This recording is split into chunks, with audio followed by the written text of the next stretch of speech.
A próxima palestrante é Gabriela Cibes. Ela foi também medalha de ouro nas últimas jornadas. Bom, ela está para defender o mestrado na URGS, acho que é próximo dia 10. Bom, e depois vai sair para fazer doutorado na Universidade de Califórnia, em Los Angeles. Então, vamos escutar falando sobre o poder do teste da razão de verossimilhança em sequências de ADN. Obrigado. Bom, então, começar dizendo que, na verdade, eu sou bióloga, não sou matemática. Durante a minha graduação, eu fiz diversas disciplinas junto na matemática e fiz esse projeto de iniciação científica sob a orientação da professora Silvia Lopes, com a ajuda da professora Ildete Pinheiro, da Unicamp. Então, o título do trabalho é Poder do Teste da Razão de Verossimilhança em Sequências de DNA. Basicamente, esse teste, o que ele faz é que ele compara diversos modelos que explicam a evolução das sequências de DNA. Então, a primeira coisa que a gente tem que fazer antes de começar a pensar nisso é perguntar por que estudar as sequências de DNA? O que se ganha com isso? Primeiramente, o DNA está presente em absolutamente todas as células vivas e ele tem quase toda a informação necessária para construir um ser vivo. Quer dizer que desde um zigoto, tu consegue construir um ser humano inteiro a partir praticamente só do DNA que está na célula. Então, muita informação, muita coisa se pode obter estudando esse DNA. Alguns exemplos de estudos que usam os modelos que eu vou apresentar aqui são, por exemplo, estudar a relação entre grupos de seres vivos. Então, por exemplo, se o ser humano ele é mais próximo do chimpanzé ou do gorila, é um estudo que pode ser feito com esses modelos. Se pode estudar a história evolutiva de genes, de famílias de genes, como é que aconteceu. Pode-se estudar pressões evolutivas, então genes que têm uma pressão para que aconteçam mais mutações e mais variabilidade, genes que têm menos pressão. Pode-se estudar, por exemplo, tentar se estimar quando que aconteceu o último ancestral comum, quando que viveu o último ancestral comum de um grupo de organismos. Então, um estudo um pouco badalado até sobre isso foi a datação do último ancestral comum na linhagem materna de todos os seres humanos que estão vivos hoje. Então, a chamada Eva mitocondrial, que eles chamam, porque a mitocôndria passa de mãe para mãe, de mãe para filha, enfim, sempre recebe da mãe. Se estima que ela viveu há aproximadamente 170 mil anos, o que dá mais ou menos umas 8 mil gerações, na África, antes da primeira grande migração que o Homo sapiens fez para fora da África, que começou a colonizar o resto do mundo. Um estudo semelhante foi feito também com a linhagem do cromossomo Y, então a linhagem paterna. Esse eles chamaram do Adão do cromossomo Y, uma comparação, e ele foi datado aproximadamente há 60 mil anos. Então, Adão e a Eva nunca se encontraram. Então, para todas essas aplicações que eu falei, são necessários modelos que dão probabilidades aos eventos que acontecem, as mutações aos eventos que acontecem no DNA. Para a gente ver esses modelos, primeiro a gente precisa de algumas características da estrutura DNA. Então, primeira coisa, DNA pode ser pensado como um polímero linear constituído de nucleotídeos e o que diferencia eles são as bases. Então, tem 4 tipos de bases: adenina, guanina, citosina e timina, ACTG, as letrinhas aquelas. E toda a informação do DNA, de como construir as proteínas, como construir tudo que vai ser necessário para o ser vivo, está na ordem dessas letras. Então, na ordem da sequência, tem toda a informação necessária.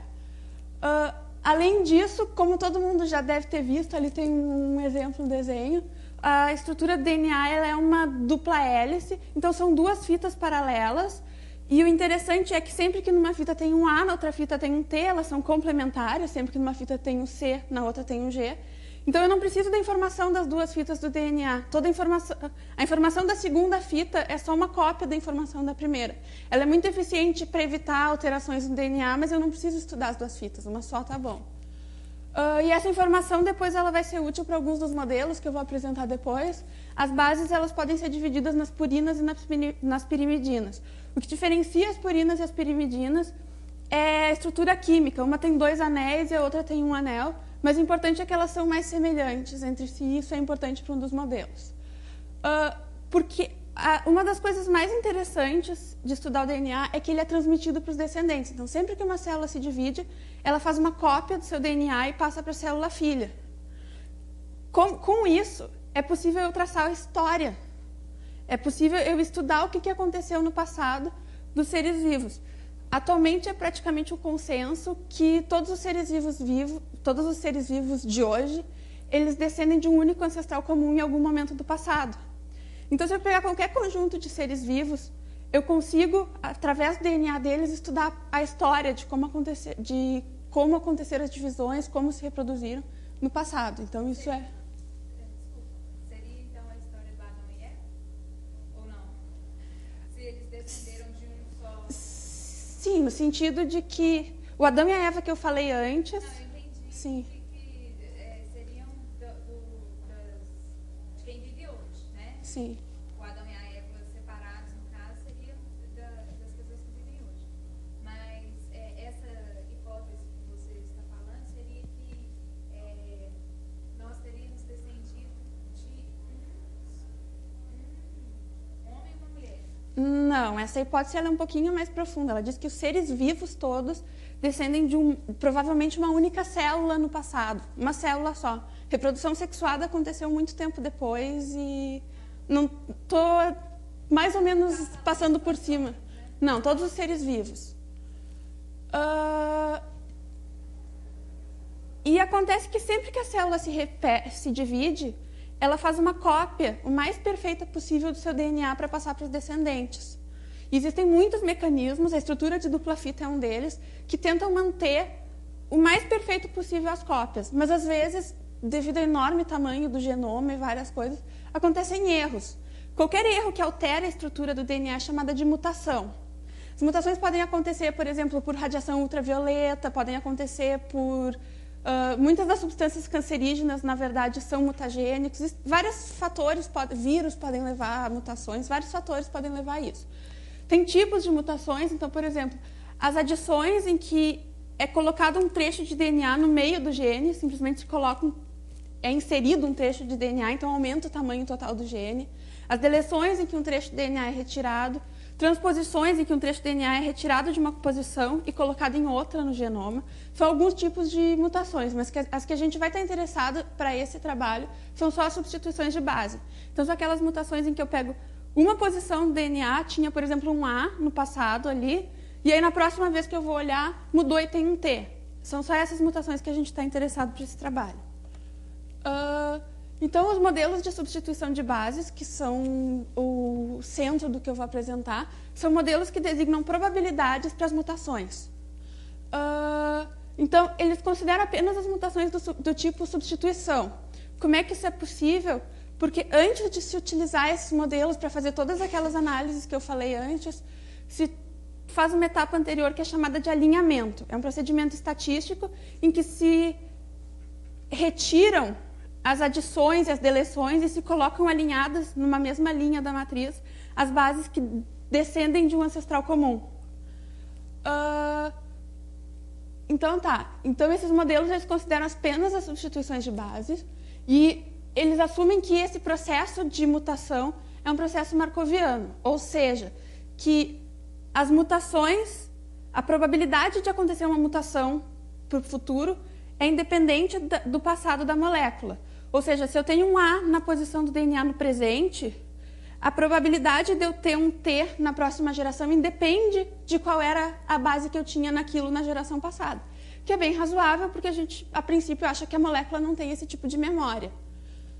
Então, o espaço de estados do meu processo são as 4 bases do DNA, A, C, T e G. E o que vai diferenciar os modelos que eu vou apresentar agora são várias restrições em relação às taxas de mutação, às frequências das bases. São restrições biológicas. O primeiro modelo que eu vou apresentar é o modelo Jux-Cantor. Ele é foi o primeiro que apareceu e é o mais simples. Ele assume que todas as bases do DNA têm aparecem com a mesma probabilidade, ou seja, eu tenho 1/4 de A, 1/4 de C, 1/4 de T e 1/4 de G no DNA. E ele assume que todas as mutações também acontecem com a mesma probabilidade. Ou seja, ele é as hipóteses mais simplificadas que a gente pode encontrar. Então, é um processo de Markov a tempo contínuo, porque a mutação pode acontecer em qualquer momento, eu não tenho paradas em que eu vou olhar. Aí, então, a matriz de taxas infinitesimais desse modelo é essa. Então, a taxa infinitesimal de uma mutação do A para o G é alfa, que é a mesma do A para o C e do A para o T. E a diagonal principal é preenchida de forma que a linha some 0. Esse vetor, então, que é o vetor das probabilidades iniciais, ele também é o vetor estacionário do processo. E, se deixado tempo suficiente, as proporções das bases nesse processo vão tender essas probabilidades independente do vetor inicial que se utilize. Acontece, como eu falei antes, o objetivo desses modelos é para a gente ter probabilidade para as mutações. Então, eu preciso de probabilidade de acontecer uma mutação em um certo intervalo de tempo. Para isso, eu preciso, então, da matriz de transição, que é essa minha P aqui. E as probabilidades podem ser obtidas resolvendo essa equação diferencial aqui. E no caso do modelo Jukes-Cantor, a probabilidade de mudar, por exemplo, de A para T, ou de qualquer uma das mutações, é essa apresentada aqui na... Muito bem. Esse modelo Kimura 2 parâmetros é uma generalização do modelo Jukes-Cantor. Assim como no modelo Jukes-Cantor, ele assume que todas as bases aparecem com a mesma probabilidade, ou seja, ele assume que a distribuição das bases é homogênea, só que ele dá probabilidades diferentes para transições e transversões. Eu falei lá no início que tem 2 categorias de bases no DNA, as purinas e as pirimidinas. Uma transição é uma mutação dentro da própria categoria. Então, uma mutação de A para G, que são 2 purinas, é uma transição. Uma mutação de uma categoria para outra, então de A para T, por exemplo, é uma transversão. Como dentro das categorias as moléculas são mais semelhantes, se tu tem uma mutação dentro da mesma categoria, a estrutura do DNA não é tão alterada. Então, é razoável supor que essas mutações sejam mais frequentes no DNA. E realmente, na maioria dos genes, elas são. Então, essa seria a justificativa para esse modelo que dá probabilidades diferentes para as transições e transversões. Ressaltar aqui que a palavra transição, no sentido biológico, mutação dentro da mesma categoria química, diferente da palavra de transição quando a gente fala das probabilidades de transição no caso de uma cadeia de Markov, que é só a probabilidade de mudar de um estado para o outro, que é um problema de termos que às vezes aparece. Então, essa é a matriz de taxas infinitesimais. Esse processo ele tem também o mesmo vetor estacionário e resolvendo aquela mesma equação que eu apresentei antes, a gente tem essas 2 probabilidades de mutação, ou seja, a probabilidade de uma transição no tempo tal é dada por isso e a probabilidade de uma transversão no tempo tal é dada por isso aqui. Uma nova evolução, enfim, do modelo Kimura 2 parâmetros é esse modelo de Felsenstein F84, porque, enfim, ele foi publicado em 1984.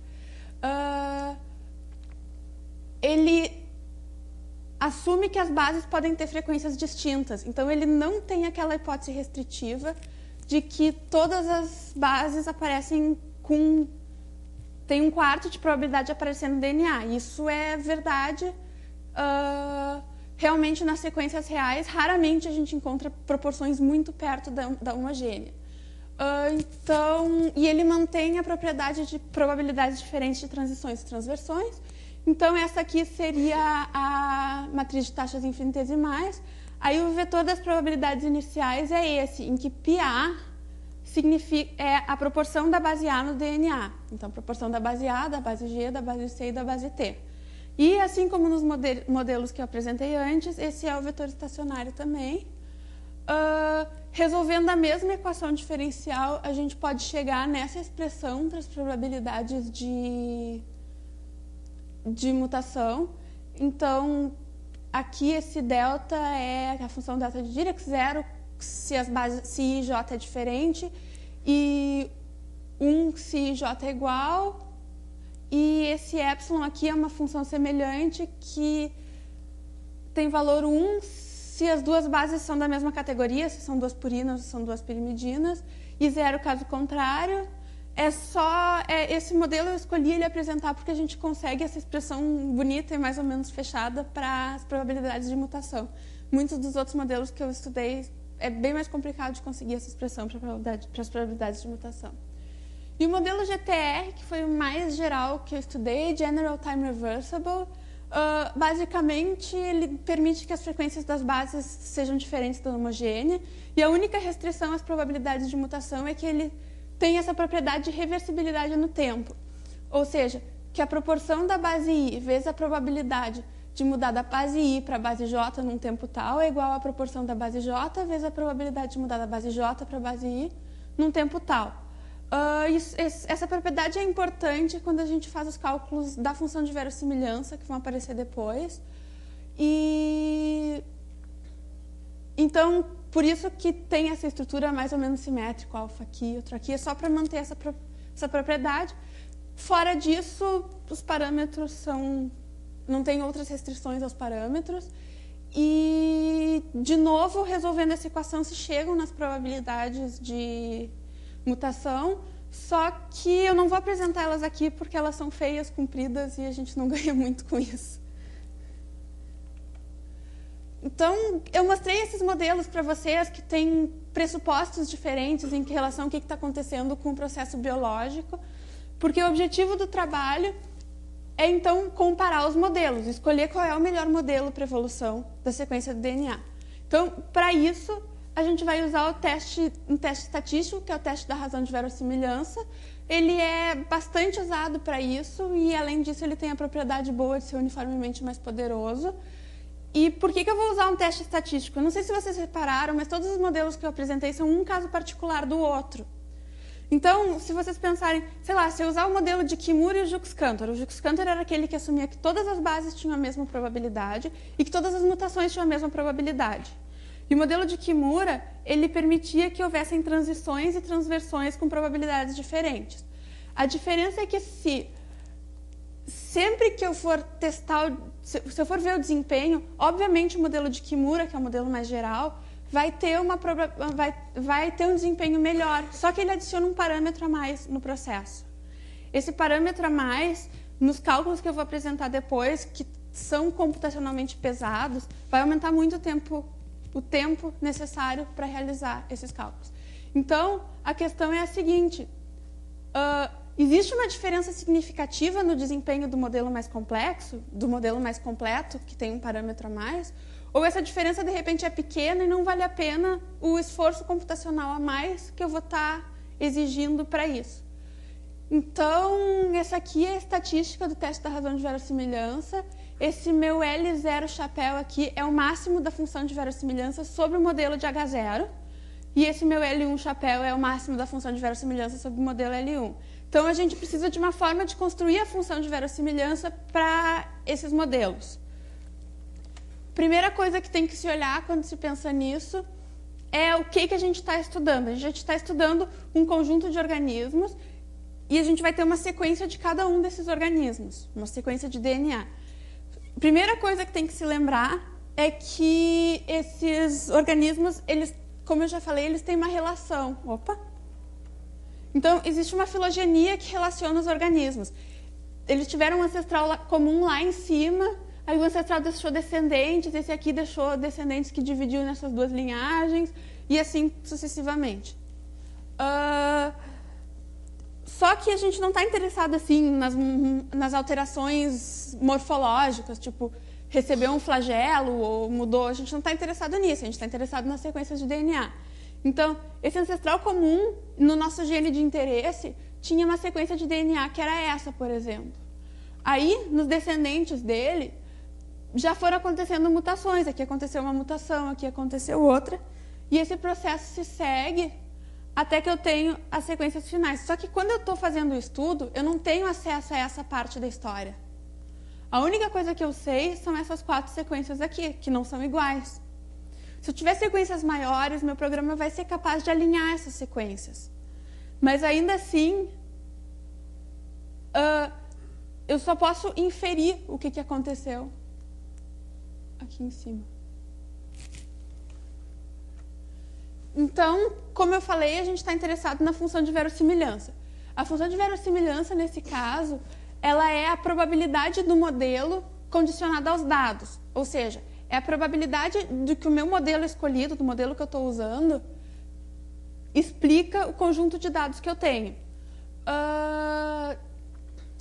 Então, no caso, o conjunto de dados são sequências de DNA originárias de um mesmo gene comum, que é o que a gente chama de sequências homólogas, que é o único lugar onde eu posso estudar as mutações que aconteceram, se elas são originárias de um mesmo gene comum. E, muito bem. Então, o que acontece é o seguinte. O que essa expressão aqui, feia, está dizendo? Eu vou calcular as probabilidades. Eu vou mostrar nessa... Como é que eu calcularia, por exemplo, a função de verossimilhança para essa árvore aqui. Eu quero calcular a probabilidade que meu modelo vai ter para explicar, por exemplo, a primeira posição, o T aqui e o A aqui. Só que eu não tenho como saber que tem um A aqui. Então, como é que eu vou calcular essa probabilidade? Eu vou calcular a probabilidade de ter um T aqui e um A aqui, dado que eu tenho um A aqui, mais a probabilidade de ter um T aqui e um A aqui, dado que eu tenho um C aqui, e eu vou somar sobre todas as bases. Essa é a forma como se faz. E eu vou ter que repetir esse procedimento para os nós internos, ou seja, para essas sequências que eu não conheço. Então, o que essa expressão aqui está dizendo é o seguinte, que eu vou somar sobre todas as possibilidades nos nós ancestrais, nas posições que eu não conheço da filogenia, sobre todas as possibilidades de combinações de bases, as probabilidades de ter aquelas bases de que aquelas bases apareçam na minha amostra. Essas probabilidades aqui, elas são calculadas de acordo com o modelo. Eu já mostrei para vocês como se calculam algumas das probabilidades, de mudar do A para T, do T para G.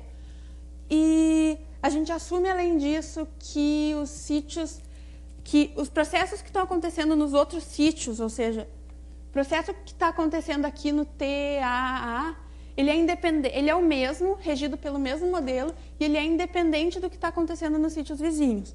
Então, esse pressuposto nos permite que a gente calcule a função de verossimilhança para a sequência inteira, simplesmente fazendo o produto. Isso é um pressuposto bastante restritivo e, posteriormente, tem-se interesse em relaxar isso um pouco. Mas, então, assim, a gente calcula a função de verossimilhança. Vocês podem imaginar que, quando aumenta o número de sequências, o número de nós em cima, que eu não conheço, aumenta muito, e aumentam muito os cálculos que têm que ser feitos na filogenia em cima. Assim, em 81, Felsenstein, ele desenvolveu um algoritmo que simplifica o cálculo da função de verossimilhança para fazer...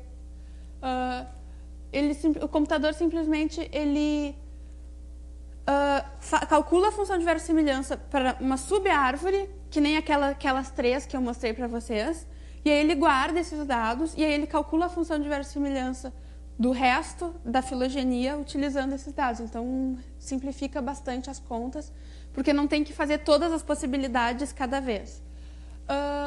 Além disso, como eu falei, ali a gente estava usando o máximo da função de verossimilhança. Ela tem que ser a função de verossimilhança, então, tem que ser maximizada em relação aos parâmetros do modelo de substituição de bases, os alfas, os betas e os pis. Ela tem que ser maximizada em relação aos comprimentos de ramos, que são os... Um ramo é o que separa um ancestral comum disso aqui. É o tempo tal das minhas mutações. Então, é um dos parâmetros do modelo. E ela também pode ser maximizada em relação à topologia da filogenia, porque a gente não conhece inicialmente qual é a topologia da filogenia. Então, agora que a gente tem a função de verossimilhança, a gente vai voltar a olhar para o teste da razão de verossimilhança. Então, quais são os pressupostos? É um teste de hipóteses, então a gente precisa olhar bem quais são as hipóteses que a gente está usando. A gente considera que as sequências são relacionadas por uma filogenia, E sempre que eu tiver genes homólogos, descendentes de um único gene anterior, isso é verdade para sequências de DNA, mas tem que ser explicitado no modelo. Então, as variáveis aleatórias nos diferentes sítios, os processos de evolução que estão acontecendo em cada posição da sequência do DNA, eles são independentes e identicamente distribuídos. E as sequências evoluem através de um processo de Markov segundo um modelo de substituição de bases. Então, o que vai diferenciar meu H0 do meu H1 vai ser qual modelo de substituição de bases daqueles que eu escolhi no início eu estou usando. Por exemplo, no caso do modelo que eu vou apresentar no exemplo depois, a gente compara o modelo Jux-Cantor com o modelo Kimura. O modelo Jux-Cantor, todas as bases apresentam, todas as probabilidades de mutação são as mesmas, e o modelo de Kimura, em que a probabilidade das transições são diferentes das probabilidades das transições. Então, novamente, o que a gente está perguntando nesse modelo é o seguinte: existe uma diferença significativa entre o desempenho do modelo Kimura e o desempenho do modelo Jux-Cantor, ou essa diferença é tão pequena que não vale a pena eu usar um modelo mais complexo para explicar os meus dados e para fazer, por exemplo, todas as inferências daquelas que eu comentei que poderiam ser feitas no início, e é melhor eu usar um modelo mais simples. Então, novamente, a estatística do teste é essa: o log do máximo da função de verossimilhança sobre H0 menos o log do máximo da função de verossimilhança sobre H1.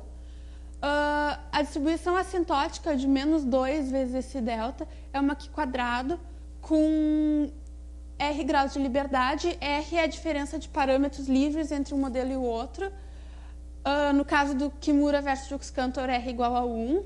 Mas algumas condições de regularidade têm que ser satisfeitas para que essa distribuição assintótica valha. Por exemplo, a filogenia tem que ser assumida como conhecida, senão não tem como. E agora vamos olhar o poder do teste. O poder do teste é definido como 1 menos a probabilidade do erro do tipo 2, ou seja, probabilidade de rejeitar H0 sendo que H1 é verdadeira. Quando é que eu quero olhar para isso? Quando eu apliquei o teste e percebi que, por exemplo, e aceitei a hipótese nula, não rejeitei, estou aceitando H0. A minha pergunta é a seguinte: eu estou aceitando H0 porque realmente H0 é um modelo melhor, ou eu estou aceitando H0 porque o meu teste não é poderoso o suficiente, não é bom o suficiente para detectar essa diferença?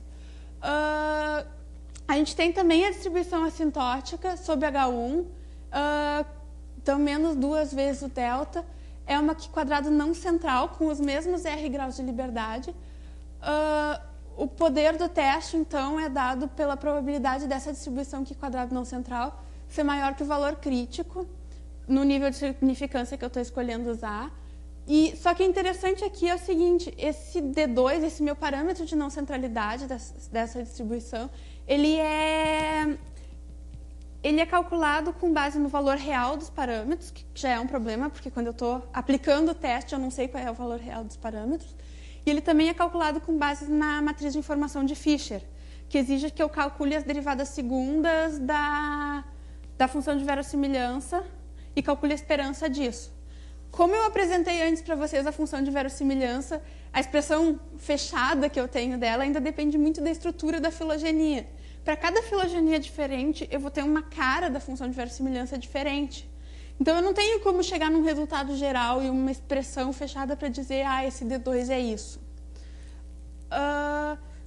Uma alternativa, então, para estimar o poder do teste é usar simulações de Monte Carlo. Então, como funcionam as simulações de Monte Carlo? No caso das filogenias, a gente primeiro estima os parâmetros do modelo de substituição de base, estima a topologia da filogenia, então o formato, a cara dela, e estima os comprimentos dos ramos. De posse desses valores, a gente vai simular no computador primeiro uma sequência para ser a raiz da filogenia, e depois, usando as probabilidades dadas pelo modelo de substituição de bases, a gente vai estimar as sequências da filogenia inteira até que a gente tenha as sequências da amostra. De posse das sequências da amostra, a gente então calcula esse delta e faz isso N vezes, e acumula num histograma, e assim a gente consegue obter características da distribuição sobre H1. Isso é frequentemente usado para estudar as características, enfim, do valor crítico desse teste, quando que ele realmente é um Q², quando que não é. Mas a gente estendeu, a gente usou isso também para olhar como funciona o poder desse teste. Porque raramente se encontra na literatura gente que estude o poder desse teste. Os pacotes computacionais, porque esses testes eles são bastante usados em aplicativos biológicos, porque qual o modelo que eu vou usar? Usar modelos diferentes pode dar resultados diferentes. Então, muita gente usa os programas para biólogos usarem mesmo, assim, que pegam, colocam a sequência lá e fazem os testes, e fazem o teste e veem esse modelo é melhor, aquele é melhor. Esses aplicativos, eles usam esses testes com base na distribuição Q², mas nenhum desses aplicativos que eu conheço, e raramente na literatura, se olha para o poder do teste. Então, essa, digamos assim, seria a diferença do trabalho. Então, o que a gente fez foi usar simulações de Monte Carlo para olhar o poder do teste. E agora eu vou mostrar rapidamente uma aplicação que a gente fez disso. Então, a gente pegou genes do ribossomo de felinos. Então, a gente pegou genes de 37 felinos diferentes. Aqui tem onça, leão, tigre, gato doméstico. Vocês não vão conseguir ver nada ali, mas tudo bem. São 37, não cabia direito. Então a gente pegou... A gente não, na verdade eu baixei da internet essas sequências, eu não tive acesso a quem sequenciou. 37 organismos diferentes. Então sempre o gene é da porção 16S do ribossomo. Essas sequências, originalmente, elas tinham comprimentos diferentes. A gente fez a etapa de alinhamento das sequências e obteve, então, todas com comprimento 382. E aí, na época, no trabalho de iniciação científica, a gente aplicou o teste para comparar o modelo Jux-Cantor e o modelo Kimura. Então, de novo, a única coisa que a gente estava vendo é adicionar um parâmetro a mais para taxas de transições e transversões diferentes. É uma vantagem? Apresenta uma melhora significativa? Ou não, e é melhor usar o modelo Jux-Cantor, que o tempo economizado vai ser melhor.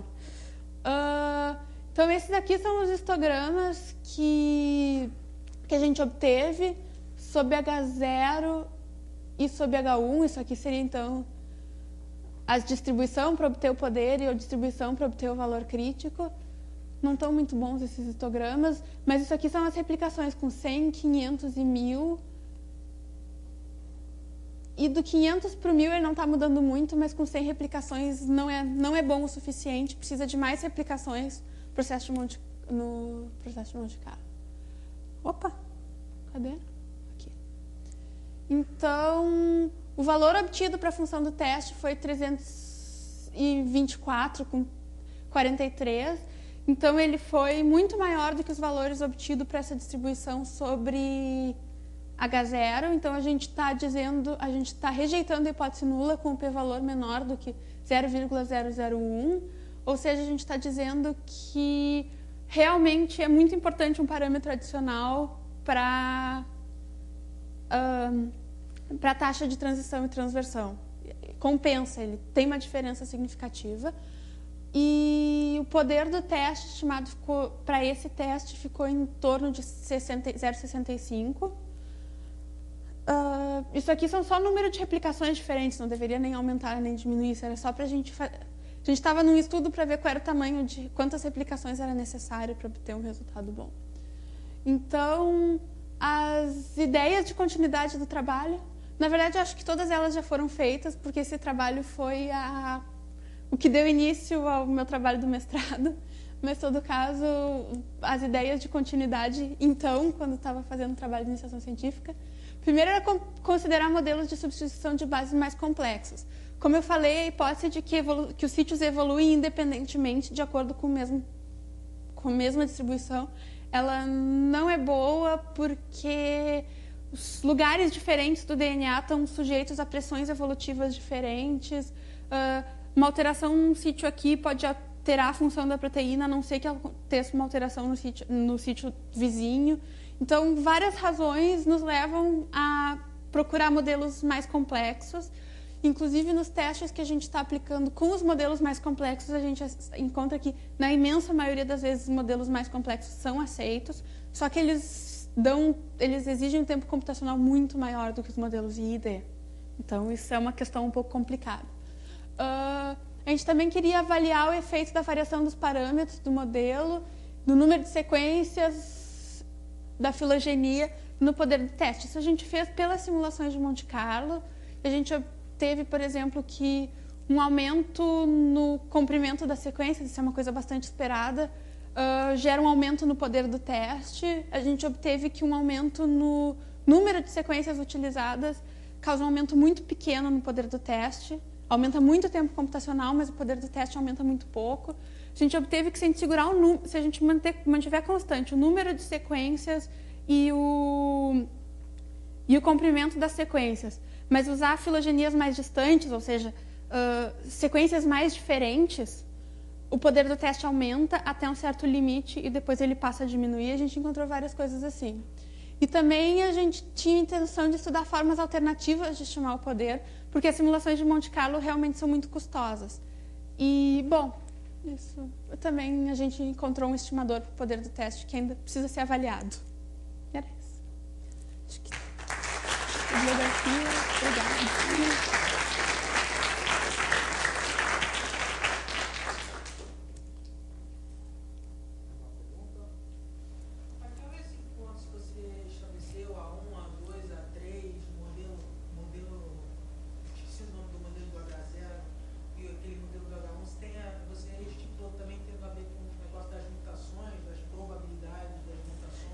Os modelos diferentes dão probabilidades diferentes de mutação.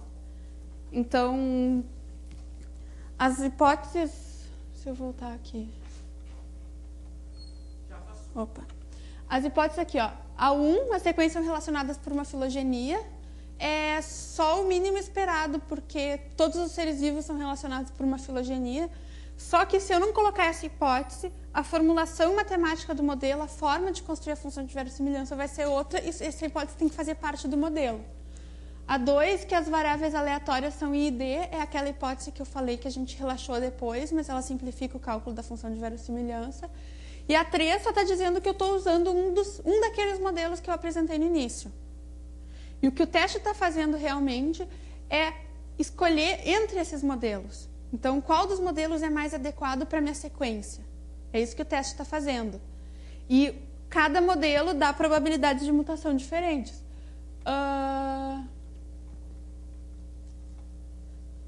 Por exemplo, nesse modelo aqui, tudo bem, os parâmetros, o beta e o gama, vão ter que ser estimados por máxima verossimilhança, mas eu vou ter dois valores de parâmetros diferentes e eu vou ter probabilidade de transição e transversões diferentes. Quando eu olho para esse modelo aqui, eu tenho uma probabilidade só. Então, as probabilidades são diferentes, que dá funções de verossimilhança diferentes, e é isso que eu estou testando. Entendeu? Era isso? Não, é que a Gazela estava comentando, é o último do seu slide, né? Acabou.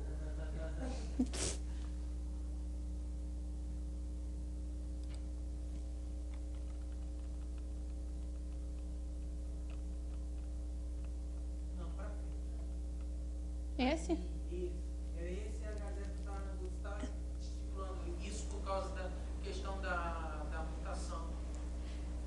O A1, A2, A3 são aquelas que eu apresentei antes. E, na verdade, assim, ó, esse teste do modelo Jux, porque a escolha dos testes é importante porque tu tá fazendo uma pergunta biológica específica, nesse caso, taxa de transições e transversões, sim ou não, uso ou não uso. E aí a relação dos outros modelos seriam outras. Esse é o modelo mais simples e quando eu fiz essa aplicação eu tive que programar o programa que ia simular as sequências. Esse foi meu trabalho de iniciação científica, então eu fiz os dois modelos mais simples, só por isso que eu estou testando esses dois aí. Não tem nada a ver com a questão da mutação das probabilidades de ser igual. Não, o teste está testando isso, é exatamente isso que está sendo testado.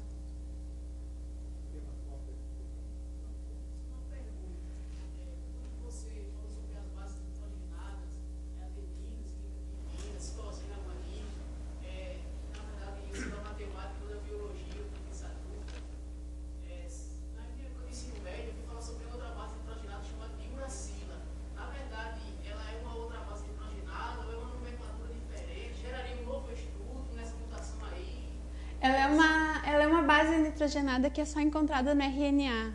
Tem dois tipos de moléculas que guardam informação genética.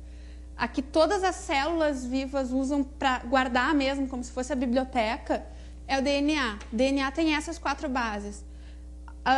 Para transferir informação genética, por exemplo, de uma forma menos durável, ou então alguns vírus usam RNA como forma de guardar. É uma outra molécula um pouco diferente. E no RNA não tem a timina, não tem o T e tem o U no lugar. Então são 4 bases também, só que em vez de ter o T, tem o U. Não, exatamente a mesma coisa. Exatamente igual.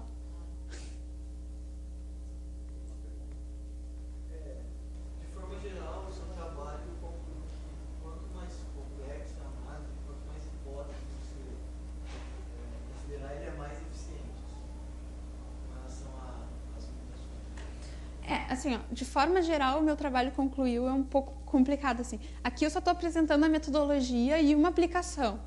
O que acontece é que aplicações diferentes têm resultados diferentes. Na minha dissertação, por exemplo, eu tenho 2 aplicações e em uma delas, em um dos testes, por exemplo, eu acabo escolhendo um modelo mais simples e não um modelo mais complexo. Então, isso depende muito das sequências mesmo que eu estou usando. Como regra geral, modelos mais complexos que permitem mais coisas normalmente são aceitos.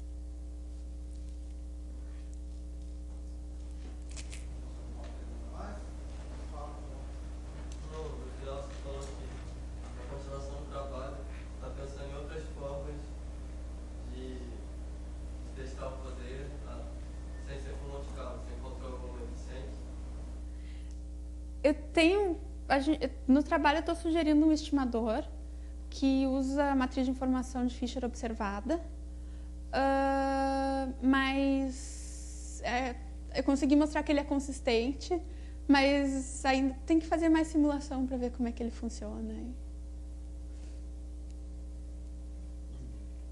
Quando o biólogo quer fazer um teste assim, de ancestralidade, qual modelo que ele usa geralmente no computador dele?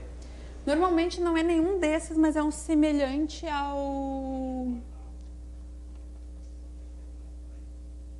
esse aqui. Não é bem esse, é um parecido, que não tem as probabilidades tão bonitinhas, mas é um semelhante a esse, que tem taxas diferentes de transições e transversões e frequências de bases diferentes. Mas quase sempre, quando a gente testa esse modelo contra o GTR, acaba aceitando o GTR.